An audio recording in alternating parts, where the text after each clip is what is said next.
बुढ़ापा आना कोई कमज़ोरी की बात नहीं है। अगर आप बूढ़े हो चले हैं और आपकी उम्र दिन पे दिन बढ़ती जा रही है, तो ये मत सोचिए कि आप अब बहुत कमज़ोर हो गए हैं और दिन गिनने लगें कि कब मृत्यु आएगी और कब इस शरीर से छुटकारा मिलेगा। कहने का मेरा तात्पर्य ये है कि आप बुढ़ापे को बोझ मत मानिए और वैसे ही जीने का प्रयास कीजिए जैसे आप बुढ़ापे से पहले जीते रहे हैं। कुछ बातें मैं आपको यहाँ पर बताना चाहूँगा, इन्हें आप अवश्य ध्यान से सुनिए, तो आपको इससे काफ़ी लाभ हो सकता है। हो सकता मैं इसलिए कह रहा हूँ कि अगर आप इन बातों का अनुसरण कर लेंगे तो मुझे पूरा विश्वास है कि आपको निसंदेह इससे लाभ व्यवहारिक स्तर पर अनेक प्रकार से मिलेंगे। सबसे पहले तो ये मान लीजिए कि आप बुजुर्ग तो हो गए हैं और आपकी उम्र बढ़ चुकी है और बढ़ रही है, लेकिन आप एक बेकार व्यक्ति नहीं हैं। आप शरीर से असमर्थ जरूर हैं, वो भी वृद्धावस्था के कारण, लेकिन अन्य कोई कारण नहीं है आपके कमज़ोर होने का। ये शरीर की एक स्वाभाविक स्थिति है। बुढ़ापा सबको आता है, आपको भी आया है। आप उसका सामना निडरता के साथ कीजिए और आप बुढ़ापे में स्वाभाविक तरीके से रहिए। स्वाभाविक तरीका क्या है? स्वाभाविक तरीका ये है कि आप अपने को ये मानिए कि आप घर के सबसे बड़े व्यक्ति हैं। और बड़े व्यक्ति का दायित्व क्या होता है? बड़े व्यक्ति का दायित्व ये होता है कि उसके घर में जितने भी सदस्य हैं, अर्थात उसके बच्चे, उसके बेटे और बेटियां, उन सबको वो एक समान दृष्टि से देखे। और जो बहुएं हों उन्हें बेटी माने, बहू ना माने।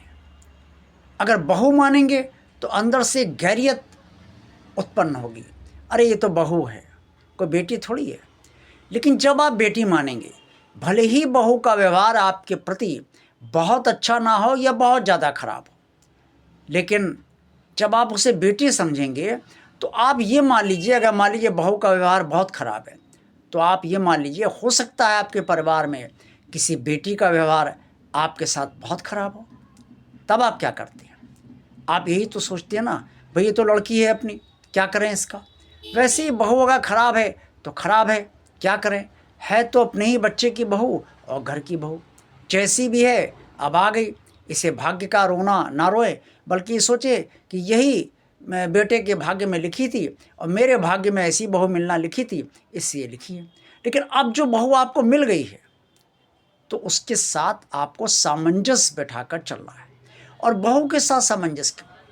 बुढ़ापे में आपको एडजस्ट तो सबके साथ करना है। अगर आप एडजस्ट नहीं करेंगे तो परेशान आप होंगे, क्योंकि शरीर की क्षमता आपकी कम होने लगी है, बॉडी की रेसिस्टेंस पावर आपकी कम होने लगी है। और आप धन से भले ही कितने सशक्त हों, लेकिन शरीर से तो कमज़ोर हो ही चुके हैं। आपको सबकी आवश्यकता है और सब आपका सहयोग परिवार में तभी करेंगे जब उन्हें लगेगा कि आप किसी के साथ भी अन्याय नहीं कर रहे हैं और सबको एक समान दृष्टि से देख रहे हैं, सबकी भावना की कद्र कर रहे हैं और सबकी समस्याओं को सुन रहे, समझ रहे हैं। और जो सहयोग आप कर पा रहे हैं शरीर और धन से, वो आप कर भी रहे हैं। ऐसा जब अब आप कर लेंगे तो आपको परिवार में वैसा ही स्थान मिलता रहेगा जैसा आपको बुढ़ापा आने से पहले मिलता रहा है। लेकिन अगर आप इसका उल्टा सोचेंगे कि मेरी कोई इज्जत नहीं करता, मैं बूढ़ा हो गया हूँ तो ना बेकार हो गया हूँ वगैरह वगैरह, मतलब उल्टा आप सोचेंगे, गलत सोचेंगे और इसके विपरीत अगर आप सोचेंगे जितनी बातें मैंने बताई हैं, तो फिर बुढ़ापा आपका कष्ट के साथ ही बीतेगा। और जो पोते पोतियाँ आपके हों उन्हें भी एक समान दृष्टि से देखिए। लड़कियों को लड़कों से ज़्यादा ना मानिए, ये आपके लिए खतरनाक हो सकता है, क्योंकि आपको रहना लड़कों के साथ है, लड़कियों के साथ नहीं। लड़कियों को नकारात्मक दृष्टि से मत देखें, कि ये तो पढ़ाई हो गई, अब इसका क्या लेना देना, कौन इससे साथ मिलना, कौन सहयोग मिलना, सहयोग तो लड़कों से ही मिलना, ये भी मत सोचिए। वो आपकी बेटियां हैं, उन्हें आप बेटी की तरह मानिए, और जब वो आपके घर में आए तो उनको वैसा ही प्रेम दीजिए जैसे आप विवाह से पहले देती थी। लेकिन ये बराबर ध्यान रखिए कि बेटे को साथ आपको रहना है, बहू के साथ आपको रहना है, पोते पोतियों के साथ आपको रहना है, इसलिए आप उनसे व्यवहार और सामंजस्य बनाकर ज़्यादा रखिए। घर में अक्सर कड़वी बातें भी हो जाती हैं, अक्सर बेटे भी उलट कर जवाब दे देते, पोता पोती अगर बड़े हो गए या छोटे भी हैं तो भी आपको उलट के जवाब दे देते हैं, बहुएं आपको सुनाने लगती हैं या अन्य कोई भी आपको सुना सकता है। तो ऐसे में इसे आप अपना अपमान ना माने, बस ये सोचें कि आज पता नहीं क्या बात हो गई कि पोते ने मुझसे ही कह दिया, पोती ने ही कह दिया, ज़रूर ये दोनों बेचारे परेशान हैं या मेरी ही कहीं कोई गलती तो नहीं। इसी तरीके से आप बेटे बहू के बारे में भी सोचिए। आप देखेंगे कि आपका नज़रिया स्वयं बदलता जाएगा। सबको नज़रिए की बात है। अगर आप नज़रिया अपना बुढ़ापे में ठीक रखेंगे तो निसंदेह बुढ़ापा आपके बोझ नहीं बल्कि एक वरदान बन जाएगा। तो क्यों ना आप बुढ़ापे को अपना वरदान मान लें और भगवान में ध्यान बराबर लगाते रहें, क्योंकि भगवान आपका बुढ़ापे में ही नहीं बल्कि जवानी में भी आपके साथ था। तब आप उतना उससे नहीं जुड़े थे क्योंकि आप इतने कष्ट में नहीं थे। बुढ़ापे में अब आपको भगवान के सहारे की ज़्यादा आवश्यकता है, क्योंकि जवानी में आपने भगवान का वो साथ नहीं लिया जो आपको ले लेना चाहिए था। खैर, जो हो गया सो हो गया। आप भगवान की आराधना कीजिए, भगवान का ध्यान कीजिए, भगवान का पूजन कीजिए, सुबह शाम कीजिए, भगवान का मंत्रोच्चार कीजिए और भगवान का कीर्तन और सत्संग करिए।